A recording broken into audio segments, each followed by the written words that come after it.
whatever that's called, doodle poll, thank you. And sent out what I thought were the dates that there were a couple where one person was missing, but many of them had everybody in attendance. So did everybody get that? Okay, great. Okay, just wanted to make sure. Okay. So do we want to do a little review of the last meeting? Yep. Review of last meeting, questions, reflections, gaps in what you thought we were going to accomplish that we still need to come back to. Yeah. I thought it was a really productive meeting last time. I think it was a really good practice to set the agenda together and prepare for the next meeting as a community like this. So I'm glad we took that action and made that happen. It also allowed me to just feel a little more prepared, knowing a week in advance what's exactly going to be on the agenda. So I appreciate that that's a practice we'll be using moving forward. Any other comments or concerns or questions or? Okay, so with that, I guess we can, it isn't quite 9:30, but Steve is with us, so I think we might as well just jump there, don't you think? Absolutely. Okay. Buy time to use later. Yes. And I think we've been joined by some other people since, so I'll say it again. If anybody is feeling ill or is not fully vaccinated, we've asked that you put on a mask when they're over there. So. Morning. I'm Steve Klein. I'm with the Legislative Fiscal Office and here to move a little bit out of the pension world, sort of the general fiscal situation we see ourselves in. And there's copies of the PowerPoint. Does everybody have them or on their machines or their lives? Okay, so I'll just go through it and then stop me if you have questions. This is not a most, it's a complicated process. The budgeting process in the state, just to get a sense of where we are, is we have just finished what's called closeout. Basically, our fiscal year is all of our schools at the state closes on June 30th. So what happens is July is the month we sort of count things, figure out what happened, what the years are, how we ended the years. And so at the end of the year, one of the examples is tomorrow we're releasing our revenue forecast for the coming fiscal years up to FY 2026. So so what happens is first you figure out where you were, then you sort of build that beginning the process of figuring out what the years look like. And so revenues are coming out tomorrow. Over the next three or four months, probably maybe the next 2 months, what we'll do is we'll start upgrading our slides, figuring out what type of picture we're going to paint. So you're actually getting a lot of materials that have been developed that are not updated, but I'll talk about where they differ from what's going to come up and if at all. And what you're going to be seeing over the next few months, sort of a beginning. But this is, unfortunately, it's going to be a little more disjointed than I normally like because I haven't really created the story. And so I'm going to be telling you just stuff that is relevant. And you're going to have to figure it out, the story, because I'm not even sure. But that's just a context piece. And we develop the budget probably in September, October, November, and the legislature comes in. So it's really, you're on the early side of this whole developmental process. So the first thing is, as you all know, Vermont's, first of all, Vermont's underlying revenue, we're going to probably announce tomorrow that we're really strong. I mean, the revenue is, part of it is we're being influenced by outside events. And, one of the biggest things is we've had an unprecedented amount of federal money coming into the state. And we'll talk about that more later. It's sort of a strange thing because every year I've been here pretty much, you sort of always say, even the good times, you say good times are going to end, and you got to, put away all your 7 good years, 7 bad years, and you got to sort of save for squirrels and all this stuff, But we've been in a situation where the federal government since March 2020 has been putting out sort of fairly major pandemic relief, and another one this is coming really soon. The infrastructure bill, I guess the Senate agreed to a bill. We'll see what that's like and what does to Vermont. And then there's probably going to be a reconciliation bill. So we still have this trajectory. And each of those has Like the most recent one, the ARPA bill goes till 2024 for spending the money. So then the infrastructure bill is likely to have a longer term because it's basically funding major projects. And then the reconciliation, who knows? So we have this sort of federal overlay, which is, and in Vermont is a small state. We're one of we have an incredible congressional delegation. And because of that, we usually get a little more than our share of these monies. So you're in the situation where when the federal government decides to share resources, give resources, we're definitely in a strong position, and that affects our revenues. And one of the things that we don't know right now. We've been in a period where it's longer than normal. It's different, but and also we'll talk more about this later. But it doesn't go on forever. These things, and so there is the question is sort of how much of this. If you'd asked me a year ago, I would have said, okay, 2 or 3 years of positiveness, and then we'll watch it descend back to earth, and we'll talk about that. It's gone on longer, so it creates another uncertainty. What are we dealing with here? Another thing is demographic change, and we're going to talk about the demographics of Vermont, which are a major factor, and it'll affect what you're doing. And the pandemic and global warming obviously could have an impact on the demographics somewhat, but there are some underlying trends we're going to talk about. And then what I've done is made a really depressing list of all the types of demands the legislature has to deal with. Because I know this is really sad, but you're just one of a number of sort of major issues that the legislature is dealing with, and yours is like so. I shouldn't use these horrible analogies, but I'll try to stay away from them. But there's a lot of different pressures, and the legislature, that's what they do. They have to look at all these different things and decide allocations. So it's just not and people feel free to disagree with me, but it's just not an easy lift to change the sort of course. And we'll talk more about that. And Graham will talk more about the revenue side.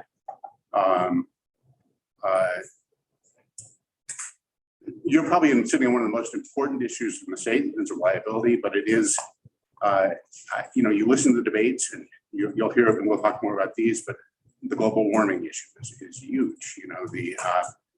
For the future of the state, the broadband, there's just so many things out there, and we'll talk about the scale. That's the menu. So just a little bit about tomorrow. Tomorrow, the emergency board adopts a new forecast. And I would say the thing about it is we closed FY21 with about a $200 million upgrade from our forecast. And that legislature had already pretty much decided, and statute decides what happens to that money. So basically 100 million of that will go to replacing federal ARPA funds that were used in the budget process. And the idea being that will reserve ARPA funds for some of these larger issues that they're going to legislature will come back in January and reallocate them. So that's about half of that 200 million. Then the remainder, about half of it, 54 million will go toward state employee OPEB. And that money will be, by statute, a quarter of any surplus, and the surplus is really closer to 208. So after the take off the 100, the surplus is the 108. 54 million goes to state employee OPEB, and it's a one-time contribution. It only happens in years where there's a surplus, and that will be something we are just going to be doing in the next, probably after the emergency board adopts the forecast, after the month closeout. It'll be there. And 50 million, and you all know this, it sounds like a lot of money, but in your world with pensions, especially in OPEB, it's just like, nice, but it's not going to change the orbit you're on. The other remainder goes to what's called the rainy day fund. And we have, the first time, we'll have a full stabilization reserve, which is 5%. We also have a full rainy day fund, which is 5%. And then there'll still be about 2 or 3 million on the bottom line of the general fund. So that puts us in a point where our reserves are really strong, about 16% reserves, which is where you sort of want it to be in the uncertainty that we're in. So that's this money. But what happens, what's interesting is that it looks like the revenues continue to be strong between now and, we only estimate out to 2026. So you'll start seeing some deterioration in those out years, but it's going to be up there. So we're going to have a fairly sizable it's like on the general fund, this is just the general fund, ed fund is up to jump up, but then what happens is beginning in the 2003 and onward, the growth rate of general fund revenues is in the 2.5% range. And so, and that's typical of our general fund, that our projections, sometimes it goes up, sometimes it goes down, but you all build a pension system that grows spending at 3%.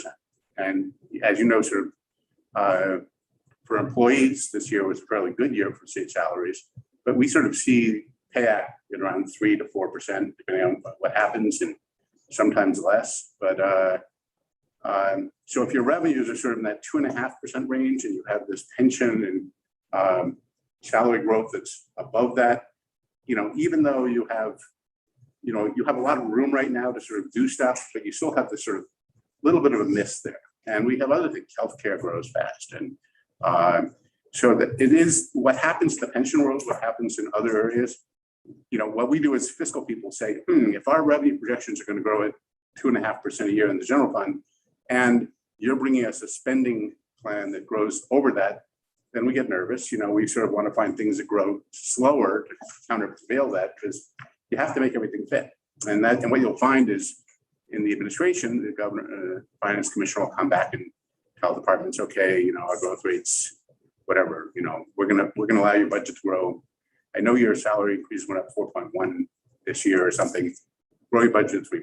So you're going to constantly be there's constant pressure to find savings. So it's just because we're constantly dealing with a lot of things that grow faster than the projected growth rate, and so that sort of overall trend continues.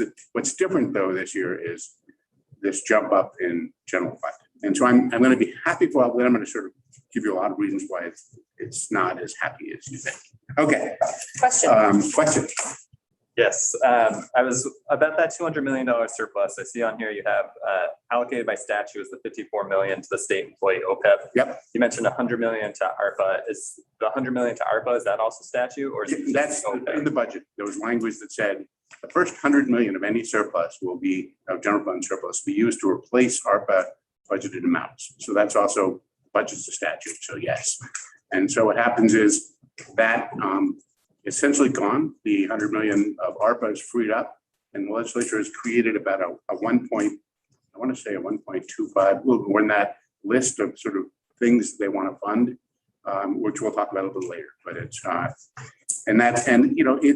we can get into this issue because the whole question about general fund and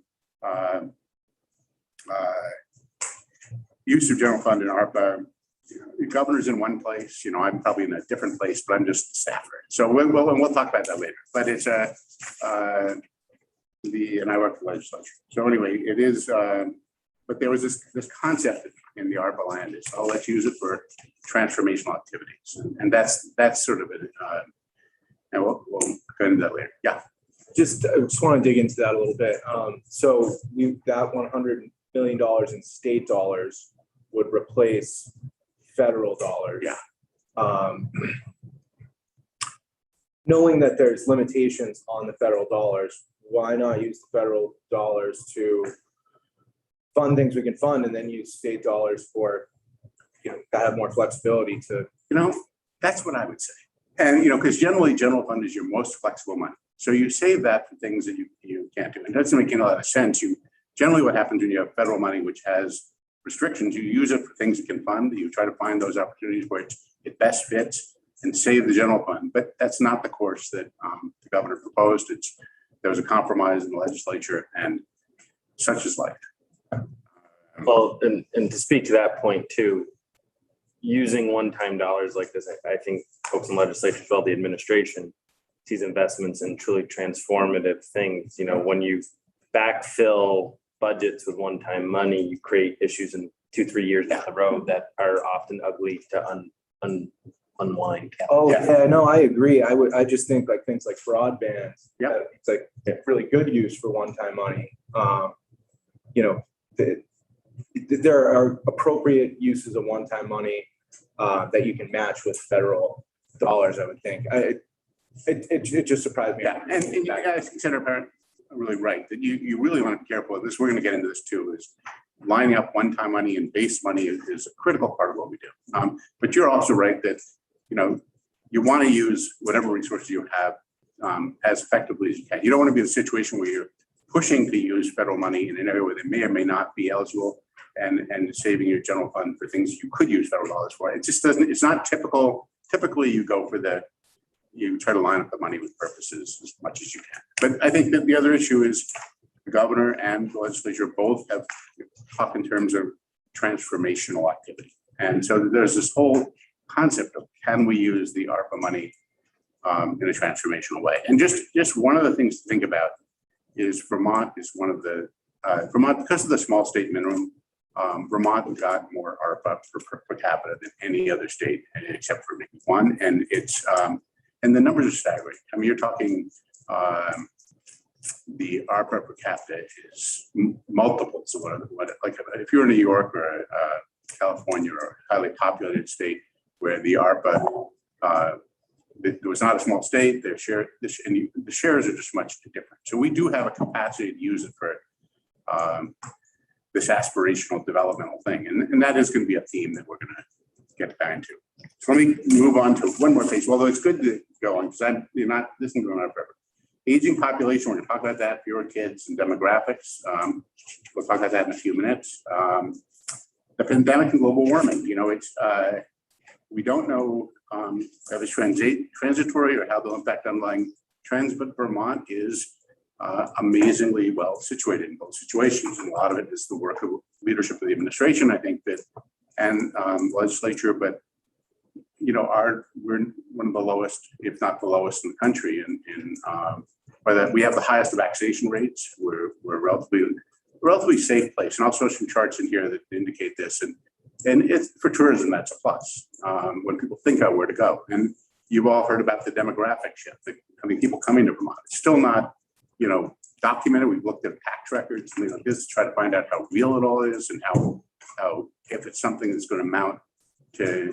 I mean, it's great. It's really good. It's produced, but we can't tell you yet that this is more than just a really good thing. It's not like the 60s where Vermont was pretty well changed by what happened in the sense of the movement of demographics. We're not at that point yet, but we have some things in place. I think the climate change issue and the way that Vermont's handled the pandemic are both very positive factors.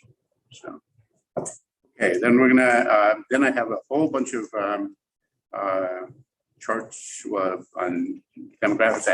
Then I have a whole bunch of needs, demands, stuff like that. So first of all, the next chart is really about budget growth. And this is just to give you a sense.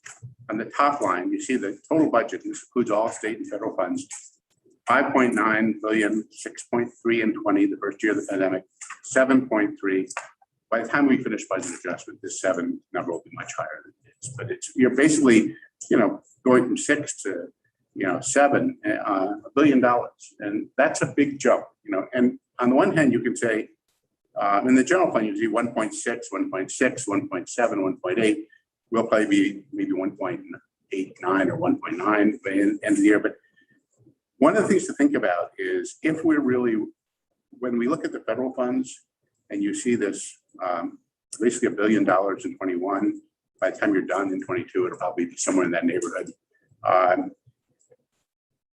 One of the things we look for is how long is that going to last? At some point when that $1 billion goes away, I mean, granted, we're trying our best to spend it all on the one-time things that we need to do, but there is invariably one of the biggest worries we have is the schools who have gotten a lot of money, a lot of federal dollars. And how much that goes to base though. If you put it in base, when that federal money comes down, then you're going to have a tremendous pressure on budgets. And that's true of the state too, is you've got to constantly be thinking about how do you use these resources?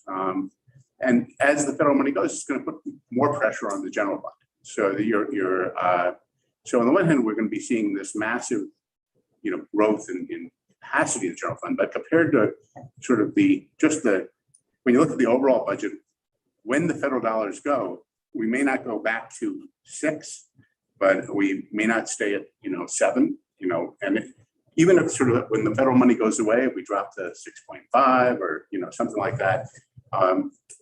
That some of that will just go away. We spent it; it's great, but some of that builds base, and so it's one of the things we're constantly thinking about. It's just how you use money to build base. And unfortunately, you guys are in the base business because a lot of what you're doing, although we think about in the pension world, is how can we do things using the one-time situation we're in today to avoid building base in the future? Just one of the things that come up in your discussions. We can go into that more later. Okay, is this pace okay for people? Are we following along? I would just welcome folks who maybe haven't heard the budget presentation before to feel free to ask for clarification or ask Steve to say something in a different way if you didn't understand Yeah. the terminology. Because Yeah, and actually, I just realized I have to be, let's see, no, okay, good. I copied this back to back, which creates all types of anxiety. So as I go through it, if you notice that I've not gone to the back, let me know. So this is a picture, the next is a pie. And this is the FY21 appropriations bill. As I said, we haven't done the 22, but it's not going to be that different. You see federal funds is a really huge chunk now of our total sort of appropriation 7.2. Then you see the education fund is a little more than a quarter. General fund is about 40, generally 40%. I don't know if it's less than that, but this picture it's about 25%. And then we see transportation and special funds. So this is just where our money comes from. So again, as that federal pie sort of shrinks a little bit, does the whole pie shrink, or do we just end up putting pressures on others? It's one of the things that we think about. So right now, on the education side, as I was saying, we've seen like really low growth in spending on state education. Well, obviously, a lot of federal dollars are coming in. They can rely on federal dollars, and it's going to be when that goes away. How are we preparing for that? Are we going to see they get some property tax? It's just all the sort of looking at that on a multi-year basis. Next shot. I have a question on the pie chart. Yeah. The 25% that goes to education, does that include what the state puts into the teachers' pensions, or does that rest in the general fund? That's the education fund only. So it would only include the normal costs of the teacher pension. Right. Which is, So even though teacher pensions are an education cost, we classify that up. and we're going to, that's a really good point. And it comes out in the next chart, which we're going to, because, you think about teachers' pensions, there's three things, and this is an area of debate. And I agree with you. You have the normal cost of a pension, you have the unfunded liability, and you have the normal cost of the OPEB, and the unfunded liability of OPEB. And they're all, right now, the normal cost of the teacher's pension is in the ed fund. The unfunded liability is in the general fund. The normal cost of the OPEB of the teachers is in the general fund, and so is the unfunded, liability. So that's a debate, and yeah. So when you say the normal cost, is that the same thing as the ADEC? No? The normal cost, basically, what we always say is, if you're a current teacher, and ideally you're building a system where you're putting aside enough money for your retirement through what you contribute as a teacher and what the state, or in this case, the state of the schools put aside. So the hope is that somebody's done their homework right, you figured out normally what those teachers are going to cost over time, you build all the assumptions correctly, and that's considered to be the normal cost. What happens is there's reality doesn't always follow that, and so there's adjustments. Maybe we didn't earn as much. Maybe the people live longer than we thought. Maybe teachers start off earning X and their growth salaries is way higher than that. And so when all those things in, you develop an unfunded liability, and that unfunded is where the state's been picking up that. And it may also be that the state didn't fund its share for lots of reasons. And you guys know more about that. People have been talking about that, I think, with you a lot. Does that answer it sort of, or?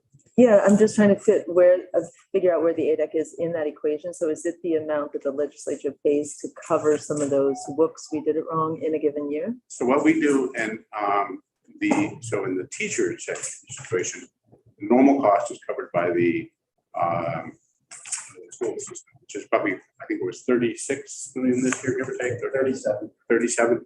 And the unfunded liability, which is in the 180 million. What? 152 in 22 was. Yeah, 152 is covered by the state.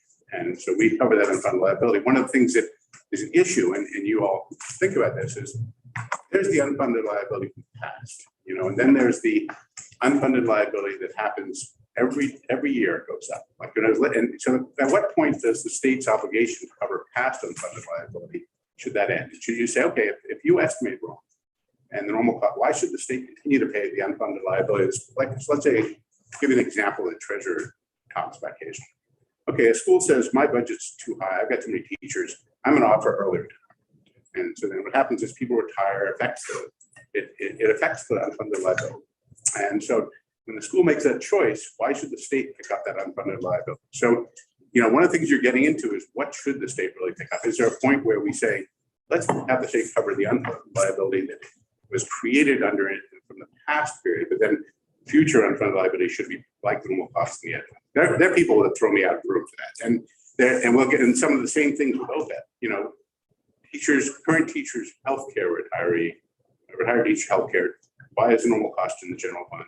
These are issues that are debated all throughout the session, and the feelings were really strong.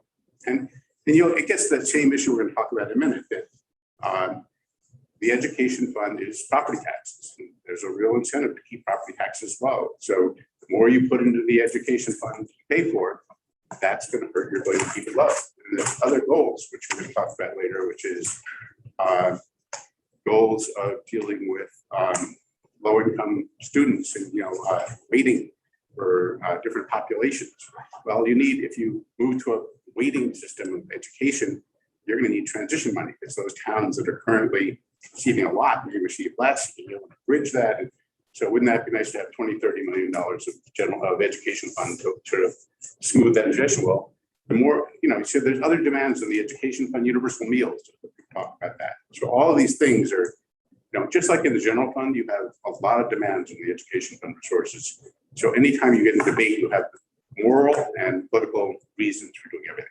Well, and the current system's just set up a really point where local decision makers, especially at the school level, have really got this moral hazard situation going on because they don't own that risk. They get passed to the state. And so they can make decisions and pass that risk on. Yeah, and just one thing on that, which is really an excellent point. Right now, we pay the normal cost of the teacher's retirement out of the education fund. We don't bill it to the schools. And ideally, you'd say, okay, hey, if you're paying a much higher tuition, you're paying a much higher salary, maybe you should be paying more of that normal cost for the part that's appropriate for your school. So there's also talk in the budget, there was language with Treasurer to look at the issue of could we allocate the normal cost to the schools themselves, so that if a school takes a fairly aggressive spending policy,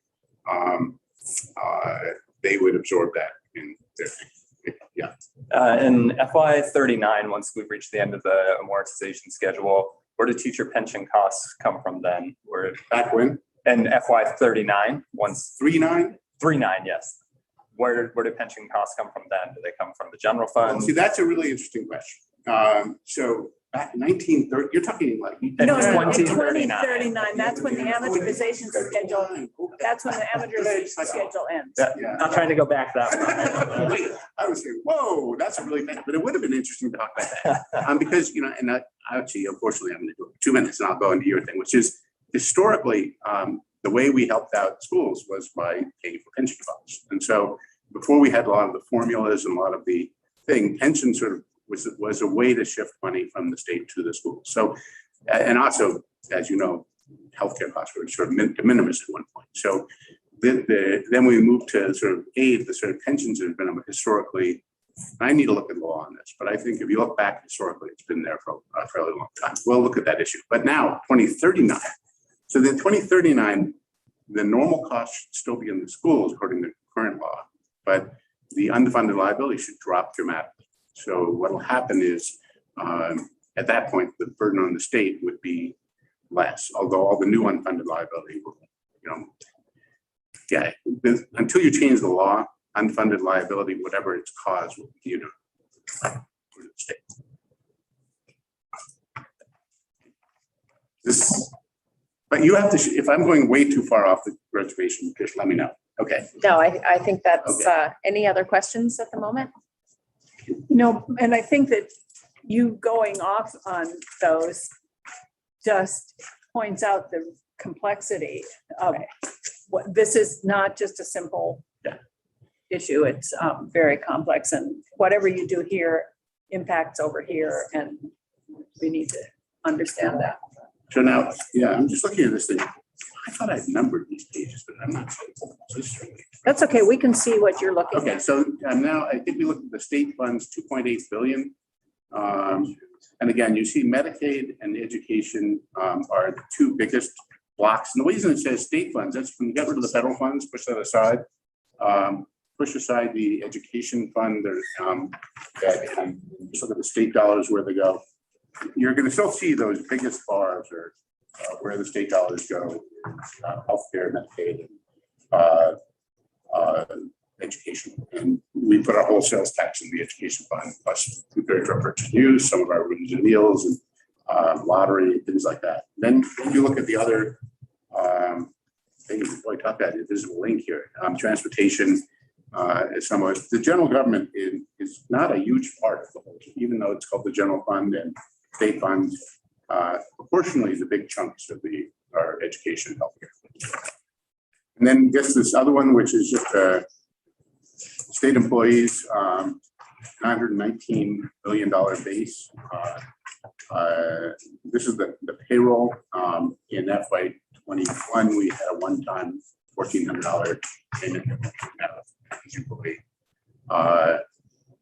So the total governmental spending in the 15% state employee payroll, 10% operating, about 75% grants and contracts. So it just gives you a scale of sort of where these three fit.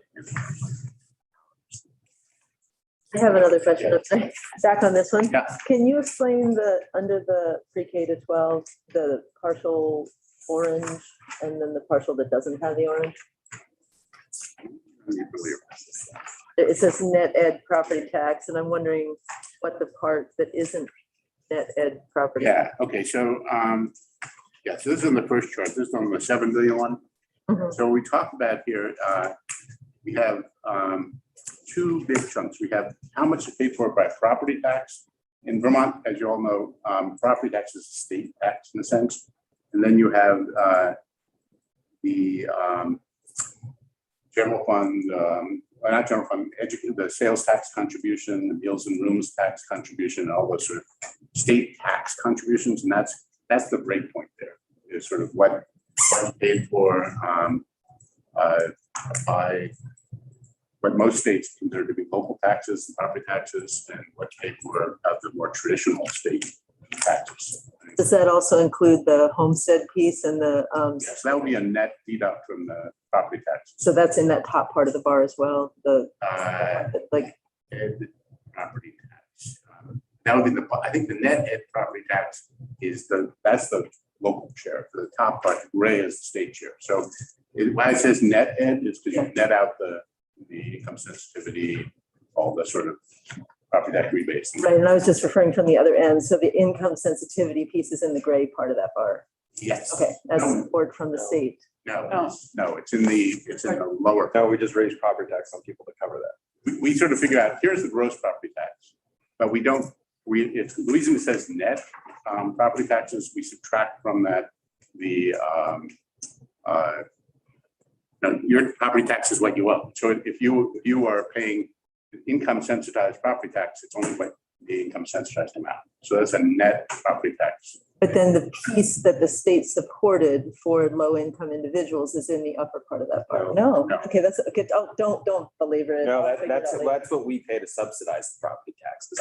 That's what I mean. Yeah, That's but exactly. not we subsidize it from the top level of what needs to be raised by property Comes taxes. out- They already have the formulas on income that is in. It never comes to the state. So we basically, I'll ask you what they're gonna say, but yeah. You'll explain it all. Okay, great. All right. Now we get to, okay, last thing, and then we move to demographics, which is my favorite. So part of we always look at here, and this is old. This is FY21, 22. The teachers' retirement was 187, but basically 75% of general fund is pretty much, in the federal government, you have things called discretionary and non-discretionary stuff. But the teachers' retirement, that's what the actuary acquired in 21. $600 million of Medicaid global commitment that's gone up, correction costs, and families, 93 million in higher ed, it's gone up again. Debt service 76, and so about 75% of the general fund is in these areas. There's a lot of other things that are similarly, like this has no money for the courts, no money for the legislature, that's all the rest of it. But what we try to put this chart in for is if you were to say, well, not a problem, just cut 1% across the board. Well, what happens is somebody proposes that idea and we say, okay, you can't really cut that 75% of the budget, because that's pretty much really tough stuff. Those are benefits to individuals. So if you want to get the money that 1% would do, you'd be cutting 4% for everything else in government. And so it's just not a realistic thing to do across the board. And it's and when you think about it, it's a lot of money. When you get down to it, we could go through the other 25%, and you would probably, if I put that on the list, you'd probably tell me, oh, that's not discretionary. You know, you still need a legislature where legislature costs about 1%, you know, of the remaining 25. You know, courts are about courts and judiciary and defender general and all that's about 4%. So it's not like it's all waiting for use for other purposes. We'll come back to that. The next one is my favorite chart. This is pre new census, there'll be some changes, but it's basically not going to change a lot. The census changes were interesting. They basically slightly more Vermonters, like 24,000 or so. There will be some changes, but what this chart does is it takes every age of every Vermonter, and you can find yourself. This is based on 2020. So if you happen to be 50 years old in 2020, you'd be currently, yeah, if you were 50 years old now, you'd be 49 bracket.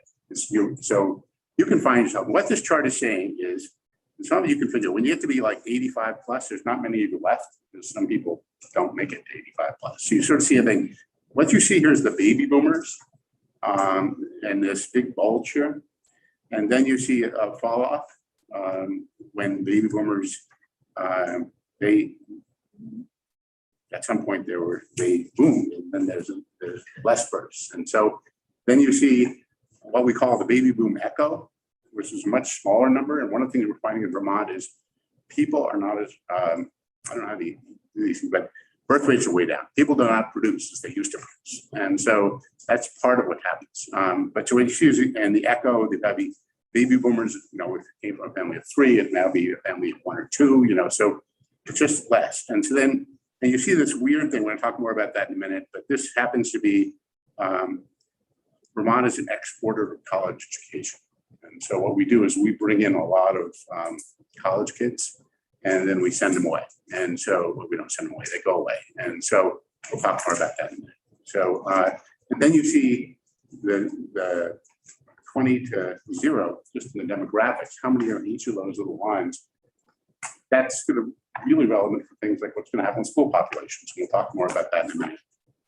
But it also shows you things like you're going to see a lot of retirements in the next few years, because you've got these baby boomers are crossing that magic line of 70 or 65, whatever, right at 56. And so, so it's going to be, you know, you look at this and they tell you lots of stories. You can say, okay, it's going to be A, you're going to lose a lot of people. How do you plan for that? B, where do you get the people you're going to replace them with? There's just not that many. You're competing with a lot of other sports. So it's going to affect how do you, yeah. So just for people's information, and not that you should look at it now, but Gail printed out the quick look from the US Census Bureau for Vermont. And I apologize, it's so tiny you can hardly read it, but you can also find it online, and it gives all of these statistics in a different way, but it is, she did print it out for us, so it's here. Yeah, and so what we're hoping to see, you'll probably see all the lines. Initially, the first thing will be, you'll see all the arts grow a little bit out, but we'll see some shape changing here, because you know, we haven't really looked at the new demographics. Are there going to be a few more young people? Are we going to see, or you know, although we get an immigration, we get in-migration of older people too, and so it's a. But I don't even have that done. And you're going to see in the presentations tomorrow, we're just not up to that yet. We just haven't gotten the demographic data, and this is part of the data that will be developed over the fall. But conceptually, this is what you're doing. This is the sort of nature of our demographics, and so you know, it'll affect a lot of what we do. So you all know these things. The state was the oldest median population. The oldest one was Maine at 45 years, Vermont's fourth at 42 years, just a little above Florida. And since I've already sort of told the story, you don't have to guess. The next chart says Vermont has the highest population in the country on a share as a percent of total population of 18 to 21 year olds. We are a really major, our number of schools, and that's a big part of our economy, big part of our job thing. And it's really important. And you'll see a lot of interest in funding higher ed. Think about it. And there's another issue that comes up in the debates is higher ed is as much a business as many other things. And we are a producer, and so it's really important for a lot of ways. Go ahead. Do we have numbers on the people that are 18 to 21 that are coming from out of state compared to 18 to 21-year-olds state? Well, the answer is there are numbers. I don't have them on this chart. And you would find, people come in state, some Vermonters leave, some Vermont. All that's really available. If you wanted to get into it, we could look at it, and that's, that's not something like that. And there'll be even new statistics in October when the new census data comes out that every 10 years. So new census data will be available in October. And it'll also be, it's also being shaped as we speak, and the data is going to be really questionable because what did the pandemic do? Did it mean people didn't come in that would have come in? Does it mean people stayed and stay? We really haven't, and we're just watching them, people come back. You're seeing some initial news that, a couple of things we're seeing is in some Vermont schools, they've had a fairly robust re-enrollment. I think part of that may be the marketing of having a fairly safe state. The pandemic helps. But the other thing you're seeing, which is sort of happy and scary, is the legislature made a really solid effort this year to provide money for free courses for college kids. And you're seeing a tremendous outpouring of interest. And so you say to yourself, how many people are there out there that really want to be in college but just couldn't afford it? And that's going to be another huge issue. And so these are the type of things that the legislature has to deal with when they're thinking about resource allocation. And there are people that are pushing for, being much more proactive about funding college. Okay. Now we go to the public. Can I just ask a question on this graph here? What's On this graph here? Yeah. Is that from census? No, I said this is before Census Bureau. We haven't seen the numbers yet. I'm sorry, the data for this, the one before that. Yeah, this one here. Yeah. So I'm telling you, the answer, it is, I would have to check with Tom, but I think it is, but it hasn't been updated with the new switch. Right. I was wondering historically, like what it looks like in 2010, 2000. We have that, and I can actually send you a chart pack that goes back, and you can watch how these things move each year. And the chart pack we use, I can send you a link to that if it'd be helpful. Interesting, yeah. It goes back to 2000, 2005, 10, 15. You watch this big baby boom bulge moving each year. So Yeah, that'd be great. yeah, okay.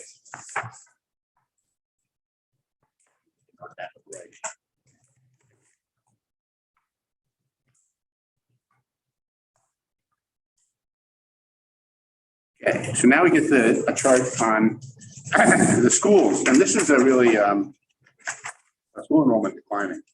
And it says here, not likely to be reversed soon. You hear these stories about, you're in a certain win hall, whatever, 50 new kids, coming in from. You also had a fairly major number of kids that have gone to homeschooling. And so what you see here is a pretty substantial decline of student counts. And so this says something about, and you saw we had the school sort of merger that happened a few years ago. But we're not at the end of this. This is not so when you think about what are the implications of this? Okay, do we have, is this going to put more pressure on some schools than others? Yes. Is this going to mean when you're funding a pension system, you don't have all things being equal, you have 1,000 employees and they don't change over years, then you have new people helping to fund old people. But you have that demographic bulge that's going through, and then you also have the lack of students. You're just going to have a small population of teachers to fund So it's just that we're in a very changing world in that. And it just, I'm not actually, I can't spend a lot, I don't have a lot to offer you other than the fact that it's a big issue. And we probably should say that. It's a double whammy. Yeah. Because not only do you have a larger number of people in retirement because of the baby boom bulge, but you've got fewer current Yeah. workforce paying into the system. Right. And so, and it's interesting because there's lots of interesting questions and none of them have good answers. You want people to work way past the retirement age, which, because then they produce money for you without a cost and they don't live as long in retirement, but maybe.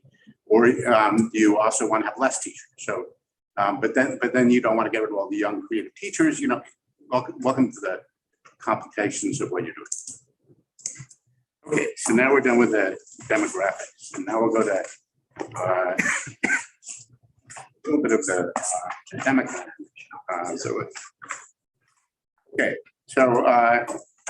So this is just the overall changing of demographics, like in other states. Vermont's experiencing difficulties filling positions. What does this mean? Like corrections is sort of the poster child of warning, which is, there's a lot of turnover in corrections. A lot of people getting people to work corrections. You need higher wages. It's probably a combination of wages. The people have more choices of jobs right now, but so higher wages are one issue. Training, another thing, other factors, but all of us are finding difficulties filling positions. And some of it's that demographic bulge. You just have a lot less people. But in the prisons, you're actually going to be affected by these same demographic trends. And but it's an issue.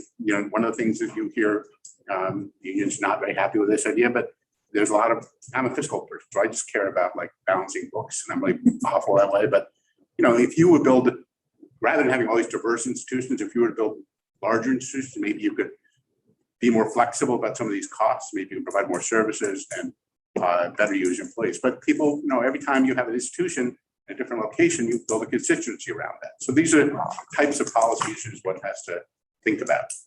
Same thing comes up in schools, and you can tell that's a real popular thing to make bigger schools. When we think about small schools in Vermont compared to other states, virtually all our schools are small. It's a world we live in. Healthcare, changing demographics. I think this goes back to the Senator White's comment that healthcare, social services general, need for childcare, all these things are impacted by these forces, demographic forces, childcare, especially with the labor force. One of the things we're seeing, you need to hear about this nationally, that if you're trying to get workers to work, is that something that's really critical? And a lot of companies are finding it is, so it's another big pressure. We'll talk about that more. Demographic impacts. We're going to talk about that. Climate change. Again, that's you've seen what we see the fires in the south and the western states. You've seen the heat in Vermont. While it's warmer, it is still a really attractive place to be in that respect. So, between the climate change, between the pandemic. There is a lot of new entrants, but that creates whole issues about affordability and, what for traditional Vermonters. And we'll talk about that a little bit too. Funds, we talked about that. And then this sort of wide open question, which we'll say over and over again is, when the federal aid goes away, what happens? What happens when the federal government tackles its unprecedented deficits? We are creating we sort of sometimes, one of the things you hear is the conversation things, what about our kids? They're going to be saddled with probably the largest federal deficits ever. And so just something to think about. So the next chart on this thing is the housing prices outside of Burlington. And, Burlington has been growing like crazy, the rest of the state, and a lot of pressure out of state are coming in, buying houses, paying cash. What does that do to affordability? This year, the legislature and the administration put a lot of money into housing, but costs of some of the cost factors for housing gone up a lot too. But even so, this is a big deal. It's all of us have stories about what people who tried to buy houses and what's happened with prices, and it's a real pressure, and and again, we don't know where it's going to end. One of the things that I think about is, we have and this is way afield, but it's sort of related, is income sensitivity. On housing, we base it on income. Okay, so you have a lot of demographics. You see a lot of older people. So the question is, are we incentivizing people to stay in their homes for a lot longer when those housing could be for, you know, new generations, and which happens, well, then maybe they deteriorate and they're not as easy to sell. So, you know, any public policy issue you get into gets really complicated really quickly. I think that is one of the things that and you're seeing it now in your area, but it's one of the things that people don't really realize when they come in. You know, people come in with like, let's just do this, and then you get in the legislative environment and you realize everything has all these different factors. You know, and when you do a policy of just upping income sensitivity, how does that affect housing stock? How does it affect deterioration of housing stock? How does it affect the ability to cover global warming? So I guess I'm just saying, what you're seeing in your area is a microcosm of what every community has to deal with. This is the complexity of government. And so these are just sort of, I'm trying to make life complex. Washington Post, this is yesterday's, and you can see, and just, you know, on Washington Post, % of adults with at least one vaccine dose. Look at the standout states, Vermont, Massachusetts, Connecticut, and Hawaii. So, you know, this is in the Washington Post. The next one, which is similar, is from the Mayo Clinic, and the Washington Post had the same chart. We're number one in the country in at least one dose, vaccinated. And so, you know, you say to yourself, A, this is great. People want to come here. But B, talking about publicity and marketing for a state, every day in the Washington Post, Vermont's number one. You know, and this is happening not just here. I mean, Mayo Clinic, or whatever you are, you know. And the more you have that happening, it just gets in people's heads. So it's you know, then you have, I being more cynical than I should, but then you have ACCD say, let's spend money to get people to come to Vermont ski. Well, this is probably way more value. And, you know, so sometimes what you do in Vermont, you know, we always talk about it, what we do to protect our environment, what we do to, you know, protect our healthcare is a huge factor in getting people to Vermont. So, you know, when you're dealing with policy about promotion of Vermont, these are questions too. Where do you put your money to promote Vermont? But it's, and so Vermont, and then actually, I remember there was a public hearing about pensions, just because I want to every now and make it sound like it's related to pensions. But, you know, the question is, what gets somebody to come here and teach? Is it just the pension? No, probably a lot of these other factors. And where it comes, and we have a lot of out-of-state applicants to jobs. So there is a lot. This is not a, and you know, frankly, the issue of pension doesn't even come up. You know, maybe after we hire the sales force, my pension, the issue that comes up is people want to move for lifestyle reasons, for family reasons, to raise a family. It's all these types of things, you know. So, you know, it is a complex thing. So you'll hear debates about this all the time. But for those of you that are in the job market, it's just not the question that's on the mind of the applicants we're getting. And I've got 3 positions I've been advertising for. And there's all my biases. You're getting my biases. Okay, next one, federal relief. Just to give you a sense of the federal relief. Federal outlays, you can see here versus expenditures. And you can see that where receipts are the lower line, the federal outlays are the upper line. And this is just through 9/30/2020. So it's gotten way more. You're going to see a new graph tomorrow on this, but it just we're creating a situation where look at the Great Recession. This is way more than that, and it's an interesting social experiment. Where it goes, I don't know. You know, it's not something that we've seen. You know, maybe it'll all have a really amazing ending. Yeah. Questions here. We a lot of the federal dollars that have been coming in are one time, but I think the hope is that they would create recurring growth. Have there been any upward, estimates in those revisions based on the impact of the one-time dollars? So this is, and you're right. I mean, there is, and we're wondering about that. Like, when the federal money comes in, if we invest it, like say we do improvements to the domestic to our, can we invest it in ways that basically improve the overall efficiency of the state, being able to make for growth and actually be a much more productive economy? Can the country do? The more you can do that, the more you basically are taking the spending and producing a long-term resources. But I don't think we have that on that. It's not easy to do. Yeah, I think it would take some time to see that, but I was just wondering if we were starting to get a picture of that. But it sounds like it's. Yeah, no, I would say, I think that is the challenge. And it's a challenge on the federal level, it's a challenge, and the infrastructure bill is an example. But in the state level, it's a huge challenge. And so when you think about what you're doing and what you're going to recommend, you know, the more you can build a system that creates those types of outcomes, the better off you are. And it's something we're going to have to think about a lot. Okay, next one is the same type of thing, red ink. You can sort of look at this back and you can just see that the deficit spending that is sort of GDP. And again, this chart is through quarter one of 2020. Actually, a little later than that, it's probably late fall of 2020. And again, you're going to get a new chart and those lines go up. So I guess the theme here is this is pretty unprecedented times. You know, I don't know what it was like in the 29 in those periods, but this is really really unusual. And it's a really amazing social experiment. And it's just, you know, I was talking a number of years ago, 10 or 15 years ago, a friend of mine who had sort of the position I did said, you know, he was in Jersey and he retired, and he said, well, you know, it's only so long you can cry wolf, and the wolf doesn't come after a while, you know, you sort of bring things. It is, you know, for those of us doing fiscal things and being really concerned about spending, this is not a comfortable world. There is a lot of spending going on. And, I think what you said about using it wisely, trying to figure out a way to maximize it is critical. So now we get the spending pressures facing Vermont. Keep going. This is straight. And what are you doing? 10 to 10 and 2.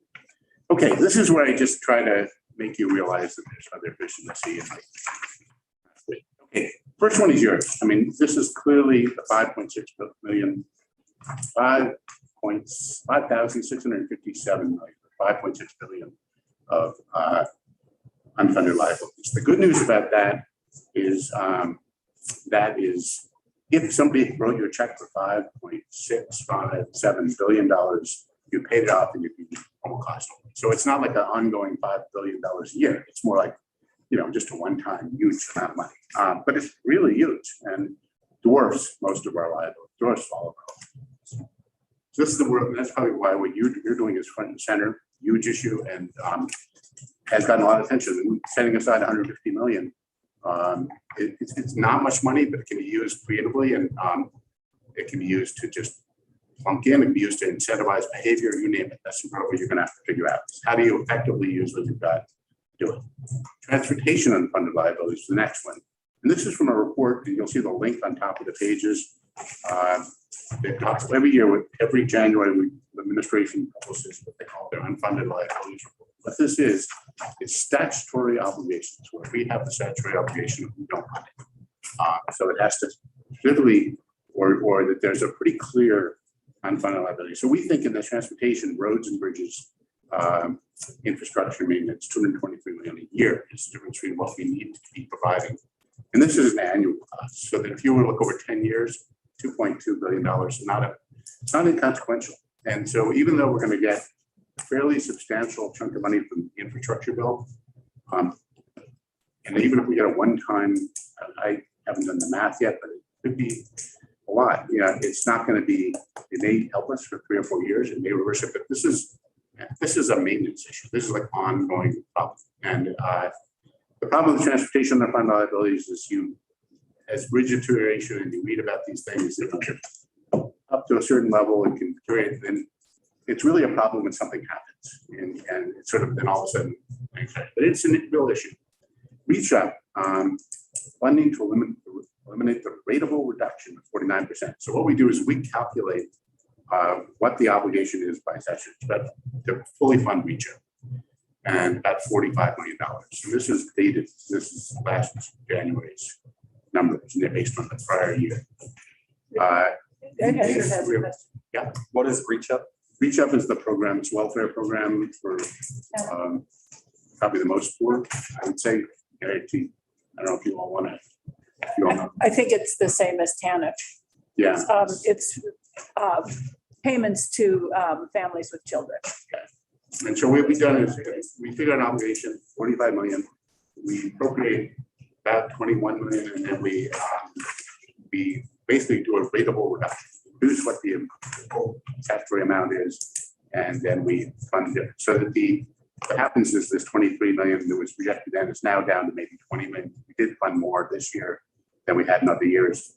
But that's just we reduce what we sort of, and we do, you'll see us do that elsewhere. So it's just a demand, this is an annual cost. So that's not a great thing, you know, and so when you're looking at, these are some of your, I want to say your transportation, your reach out programs, property transfer tax. You know, this is one that everything remember this, but the statute says, statute has a formula for how that money, property transfer tax is distributed. A lot of this go to housing financing, go to housing conservation board. What we do is we cap how much we give to the conservation board, and we cap how much we give to planning, and the rest goes to the general fund to keep funding our general fund needs. It's about $26 million pre-20, this is 21, so 22, 23, we've seen a big growth. And what happens is the cap says, sorry, housing conservation board, you're not getting any more. We're going to take that to the general fund. So on the one hand, it's housing advocates, regional planning, and planning get really sad because you're basically, the statute says one thing, we're not giving them the money. But this is partially how we've kept the general fund afloat. And so if we were to give more to these things, and then that would be coming out of the general fund. So it's just one more competing need. You'll hear about this every session. Some legislators think this is a travesty. Those people that are trying to fund the reach up or these other issues. So this is part of the balancing that goes on. So it's another unfunded liability. Other areas of pressure.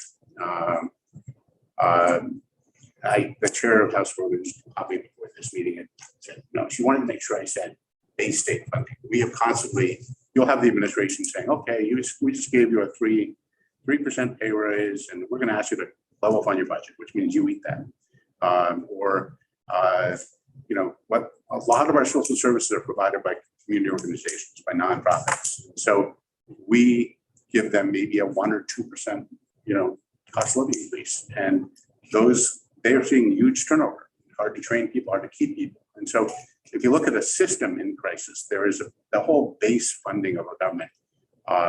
And I think the pandemic brought it out, you know, there in many ways, but there is a lot of base funding needs, and it's the whole system-based community providers probably needs reevaluation. And it's not just a case of putting more money, it's also a case of, and again, this is the thing where there'll be people calling up and telling you that I'm off the reservation, which I am.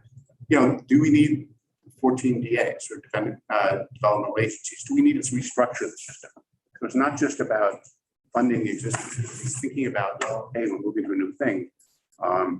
How do we build? How do we fund it adequately? How do we make sure the workers are funded, but also how do we build it so that it's resilient for the next 10, 15 years? So huge pressure. Higher education funding, we talked about that. We gave a $5 million increase to our base appropriation in state colleges, and they need about between 12 and 15 million more over the next 3 or 4 years just to get up to what they think is a base amount, plus they need one-time money. UVM, you've heard the stories out of UVM about cutbacks and issues there. And you know, it's tough. You watch the team closing schools around the state. So on the one hand, this is our major export industry. It's a huge part of our economy. The other hand, you see less and less kids. It's going to continue for a while. So as a policy question, what do? You know, you say, and then you also see when you put money in for coursework, people come, there's dramatic interest. So you put those all together and say, what is the right thing we should do in higher ed? You know, do we support that expert industry?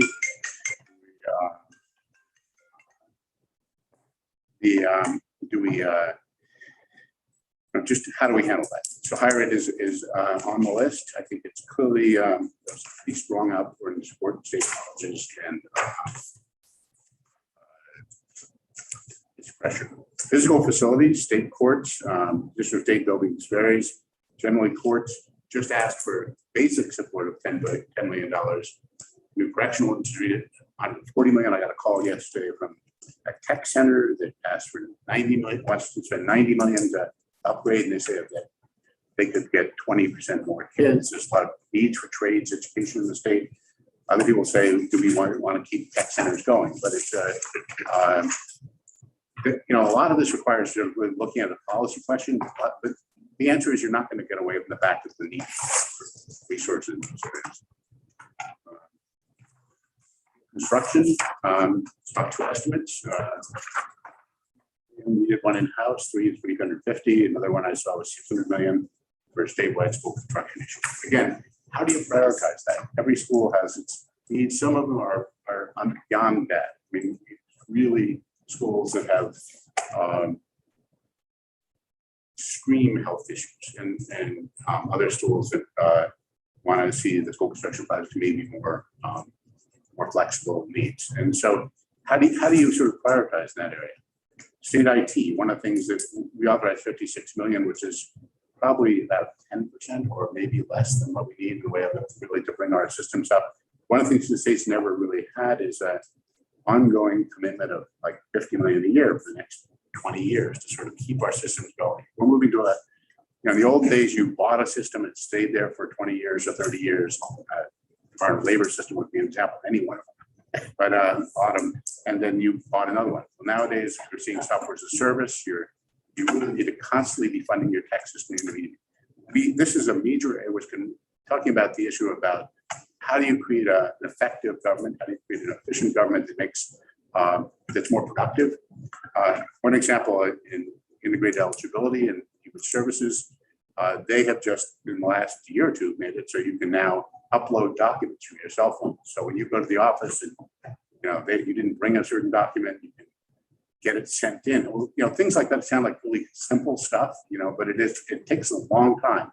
And we don't have an integrated eligibility. You might have to do eligibility for a lot of different programs. We're working toward that. We're about a year or two away from having that done. And things like that can make huge differences in productivity, huge differences in functionality for our citizens. So the IT area is one that,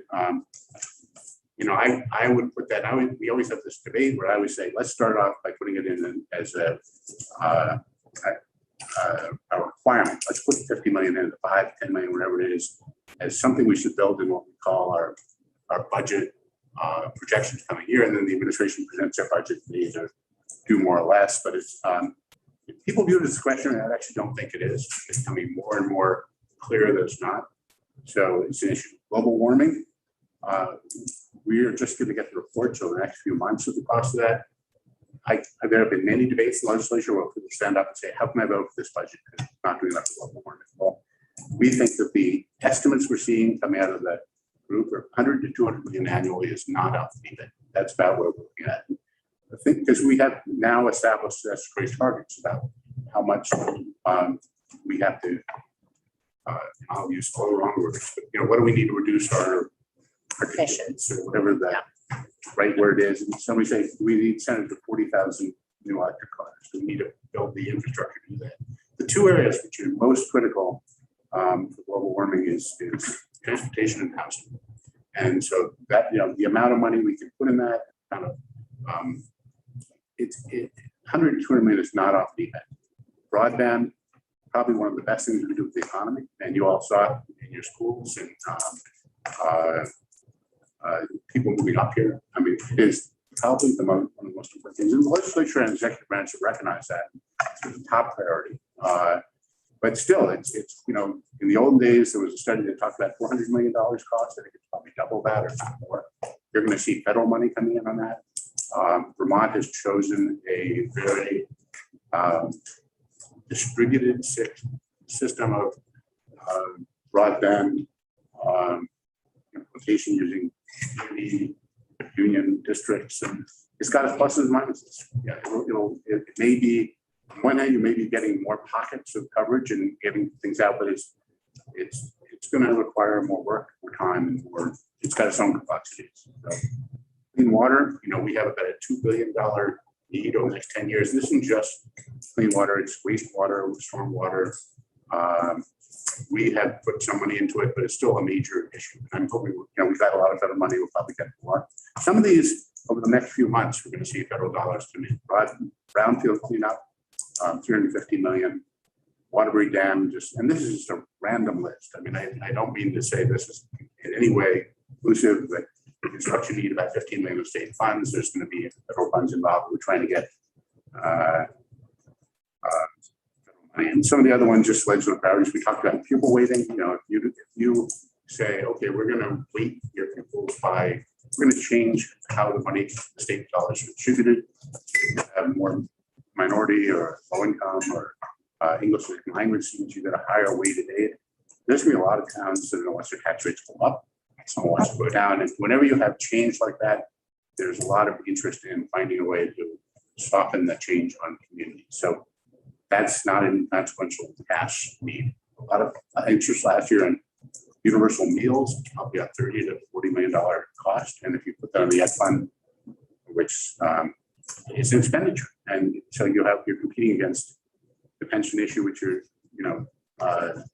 is a current obligation. You're competing against property tax relief. And so these are all policy changes, housing, workforce, economic development, and that's it. So you have a hard job and you're competing against others.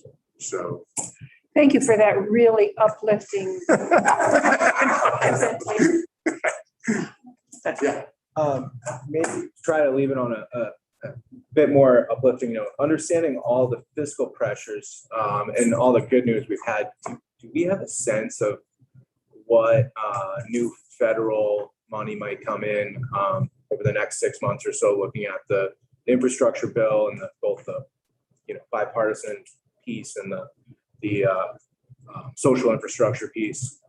Do you know at all estimates of how much more money?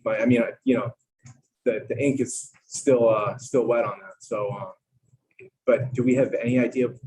yeah. So it's the answer is my crystal ball is really sort of cracked, but we actually do make an estimate on that because we have to for the revenue forecast. So what we do is we sort of use a Moody's model, and they assume, and I don't have the numbers on the top of my head, but we did assume for the infrastructure bill, and I should check. We haven't seen the new bill, but we did build in a certain amount for that. We built in a certain amount for what we call the reconciliation, sort of the budget bill coming up. So we take that into account in making a revenue forecast. I think we'll probably beat the Moody's estimate, but the infrastructure bill is now looking pretty good. The other one is a wild card. It's just we don't know what it is. It's so but it's just part of the I could actually tell you what I can't tell you today. I have to go look it up. But tomorrow after we release the numbers, we'll have those. And but I couldn't tell you if they're right. Yeah. Do we have information on, a dollar invested in broadband, how much of a return that creates, or a dollar invested in education, how much of a return that creates? Nope. And, I think that's the most, first of all, we actually do, it's one of the issues in the legislative world. It's people come in and say, oh, you give me X for childcare, I'll cut your prison costs, 30 years. But unfortunately in our budgeting, we're doing an annual budget. And so if you spend money $1 in broadband, it's going to cost me $1. And, down the road, we don't know what's going to be the case. Somebody can come along and I realize the chair of House technology thinks this is crazy, but you get the Tesla folk who are building these satellite things, and you could probably your $1 in broadband could produce a lot more maybe that way than you could by building all this detailed infrastructure. You're going to cover, you may have a better coverage and like that. So and then also you don't know what the world's going to change. So it's really tough to do. You're making a ton of assumptions and it's whenever anybody comes in, if you ever do that, come into appropriations, promise that people will just glaze over and think you really. You can talk about these are the positive impacts, but don't make your case on you give me $1 today, I'll give you a 10 tomorrow. Because it's just sweet. It's actually an interesting thing because I was reading in the current balancing the books on the infrastructure. There's been a whole issue about budgeting, and what we do is we budget on cash. People want to budget on exactly what you're saying, oh, you give us money, it's going to save X amount of dollars, and therefore we should be able to book that. And you're going to see, I'm blanking on what it's called, but it's but if you put that same $1 into housing, or you put $1 into childcare, or corrections, or broadband, the question is each of those has a value. And if you can't just take one and say $1 per 7, maybe if that money was put in a housing complex or on broadband, maybe it was put in childcare or food. And so you sort of get into this incredible difficulty of measuring things. And so if somebody could build a system to do that, it'd be really cool, but it'd be so complex that it's really difficult especially difficult if we're building annual budgets. Yeah, and if it worked, we wouldn't have a state budget anymore because we would, all the investments, billions of dollars over the last 30 years would have solved these problems. That's right. And actually people say, why don't we wait? But people promise for tobacco cessation. We could just put all our money in tobacco cessation and solve all the budget problems, but it doesn't work like that. And then we have something like the opioid crisis that hits us, or the pandemic. Yeah. Or the fires. Yeah. Out there, and Everything goes. that you couldn't account for in that calculation anyway. So just a quick question, and just going back to the fiscal pressures, and you say you're a money guy. So let's look at the fact that with our antiquated unemployment system. Yeah. I read an article about $8 billion of unemployment fraud, right? And Vermont was the biggest system that was impacted by foreign operators. Is there a plan to, because we're looking at fiscal pressures for the state of Vermont. Are there plans to recoup that money or to go after those who? And this is a really, and actually probably the commissioner probably get way more knowledge about this area, but it's a complicated issue because some of the money, there are those that have basically scammed the system in the sense of big companies outside or and so there's also people that have been beneficiaries of that, that probably shouldn't have been beneficiaries of that. So you can't, if you paid, and the system has resulted in a lot of people getting, who probably, if you were to think about those people, it's not right. We should probably retract it. But the other hand is probably isn't the right, on a. Money's probably already gone. Yeah. And so it's. But you're not talking about thousands, you're talking about millions, or Yeah. other states billions. And So that's a. yeah. Those are trust fund dollars too. They're not general fund dollars. Right. But that's the same issue. Either way, you're talking about money that's gone out and scammed, and we need to go after it. I think there is a lot of work going on that. It's not my expertise. I think it should be, but it's and also with our systems and our ability to sort of stop it. I mean, we don't have a great system right now, and computer systems are not designed well enough to sort of. One of the things we're trying to do is how do we. That's probably one of the biggest reasons to really build a modern day system, although it has its own risks. The more you get integrated with an economy, the more you run risks like that. But you know what? I should shut up because I don't know what I'm talking about. Go ahead. Yeah, Steve, thanks for your presentation today. It's very useful. One question I had was, you look at the data on home sales and the prices. And so I would just be interested in your opinion as to how is that going to impact property taxes, like in the short term and potentially in the long term? Yeah. And so you've seen some of that recently in the, it's going to, and actually Burlington is the greatest example of that, where Burlington has had revaluations that are going to, and revaluations occur over a period of time. It takes a number of years. So you're seeing real estate, residential real estate go up, commercial real estate going down in Burlington. Been major issues with that, and it does affect. It's going to be distributional questions. I think we're just starting to see that. You're going to see that. I think it's going to be an issue for equity for lower income people, for monitors that are getting pushed out. But we haven't got the data. Actually, it's a good question that somebody could ask Tom, who's probably done more work on that than we have. I'm like pretty thin. I have staff doing lots of different details. So if you get too far along with that, yes. Who's Tom? Tom Tevet. I'm sorry. He'll be presenting tomorrow. If you want to turn on the Joint Fiscal Committee, he'll do his economic overview and he'll present the revenues for the coming year. He's our economist, and he's also housing is one of the areas where he focuses a lot on. So he'll be presenting at the emergency board at 11. I think the Joint Fiscal Committee is at 1. I think the emergency board, I don't know if that's online or whether, but I know that the Joint Fiscal Committee presentation is. Thank you. Thank you. Anything else? Okay, great. Thank you. So should we have a little break? Is that okay with you? Yeah, that's fine. We take a little break right now? Okay. So let's do a 15-minute break, do a little before quarter out, and then we will use the rest of our morning for Graham and Chris.